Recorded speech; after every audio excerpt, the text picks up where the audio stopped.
Hello friends, welcome back to our channel safety with us. So friends, आज हम discuss करने वाले हैं what is PPE and types of PPE, यानी कि जो भी हमारे पर्सनल प्रोटेक्टिव इक्विपमेंट है वह कौन कौन से है और उनके कौन कौन से टाइप है वो आज हम डिस्कस करने वाले हैं। तो चलिए देखते हैं।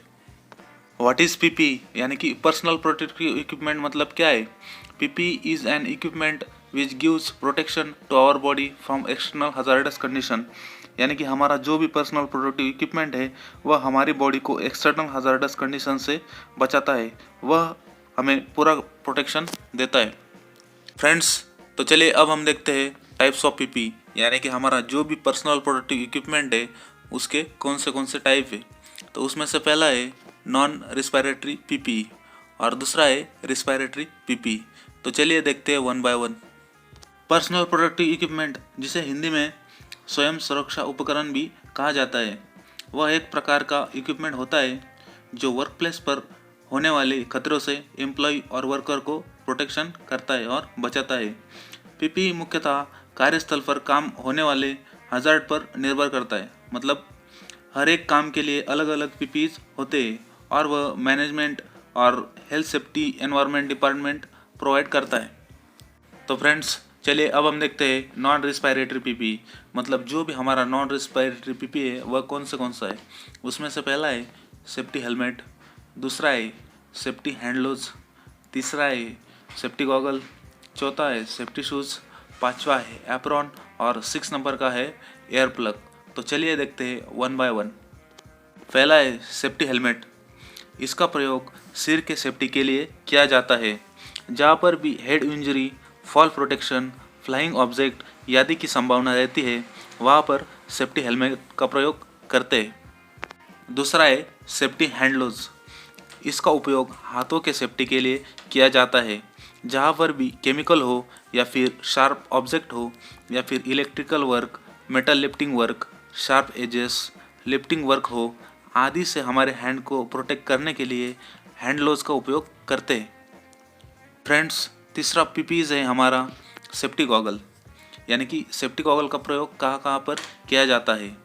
इसका उपयोग हमारी आँखों की सुरक्षा के लिए किया जाता है, जैसे कि dust particle, fumes, normal chemical handling etcetera. इनका एक्सपोजर होने से बचने के लिए सेफ्टी गॉगल का प्रयोग करते हैं। फ्रेंड्स, 4 नंबर का पीपीज है हमारा safety shoes. Safety shoes company के अंदर हर जगह पे पहनना अनिवार्य होता है।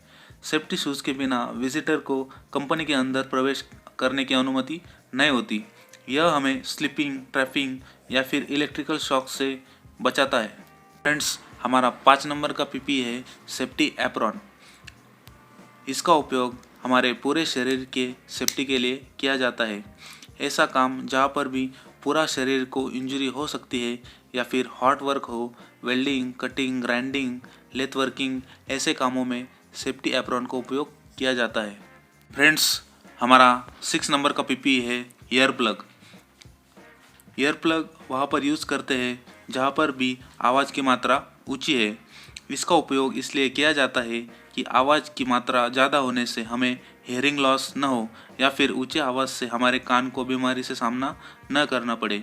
जहाँ पर भी साउंड लेवल 80 dB से 90 dB के बीच होता है वहाँ पर ईयर प्लग यूज़ करते हैं। और जो भी हमारा आवाज़ की मात्रा नापने का उपकरण होता है उसे साउंड लेवल मीटर बोला जाता है और हमारा जो भी साउंड है वह डीबी में नापते हैं।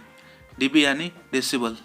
तो चलिए फ्रेंड्स, अब हम देखते हैं रिस्पायरेटरी पीपीज़ के बारे में, यानी कि रिस्पायरेटरी पीपीज़ मतलब क्या है। तो जहाँ पर भी हमें कन्फाइंड स्पेस में काम करना होता है वहाँ पर जो भी हमारा ऑक्सीजन है उसका जो लेवल है वह बिलो 19.5 अगर होता है तो वह हम रिस्पायरेटरी पीपीज़ का प्रयोग करते हैं। तो चलिए देखते हैं वन बाय वन कौन कौन से रिस्पायरेटरी पीपीज़ का उपयोग हम कन्फाइंड स्पेस में करते हैं। पहला रिस्पायरेटरी पीपी है हमारा स्काबा, यानी सेल्फ कंटेन ब्रीथिंग apparatus। दूसरा है नोज मास्क और कैनिस्टर और तीसरा है एफबीए यानी फोर्स ब्रीथिंग apparatus। तो चलिए देखते हैं वन बाय वन। स्काबा यानी सेल्फ कंटेन ब्रीथिंग apparatus। इसका उपयोग हम कन्फाइंड स्पेस में करते हैं जहाँ भी ऑक्सीजन डिफिशियंसी हो, मतलब ऑक्सीजन बिलो 19.5 जहाँ भी है वहाँ पर हम स्काबा का उपयोग करते हैं। इसमें एक टंकी लगा होता है, जब तक इसमें एयर है तब तक हम काम कर सकते हैं, यानी कि 20 मिनट 25 मिनट, यह एक लिमिटेड पीरियड के लिए यूज़ इसका हम कर सकते हैं। दूसरा है नोज मास्क और कैनिस्टर। एक्चुअली इसे कैनिस्टर भी बोला जाता है। यह वहाँ पे यूज़ होता है जहाँ भी टॉक्सिक गैस हो या फिर टॉक्सिक फ्यूम्स हो या फिर पेंटिंग का काम चल रहा हो या फिर स्प्रे पेंटिंग का काम चल रहा हो, वहाँ पर हम यूज़ करते हैं। इसमें दोनों साइड में फ़िल्टर लगे होते हैं, वह एक्चुअली एयर को प्यूरिफाई करते हैं। हमारा तीसरा रेस्पिरेटरी पीपीईज है फोर्स ब्रीथिंग apparatus। यह वहाँ पे यूज़ करते हैं जहाँ भी ऑक्सीजन डिफिशियंसी हो, यानी कि जो भी हमारा ऑक्सीजन है उसका जो लेवल है वह बिलो 19.5 अगर है तो वहाँ पे हम फोर्स ब्रीथिंग apparatus का प्रयोग करते हैं।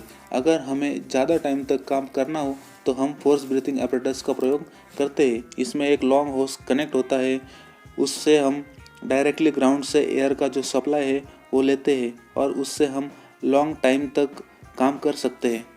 फ्रेंड्स, एक्चुअली हमारा सेल्फ कंटेन ब्रीथिंग apparatus और फोर्स ब्रीथिंग apparatus ये दोनों सेम है, लेकिन इनमें एक सिंपल डिफरेंस है, वो है इनका कैपेसिटी।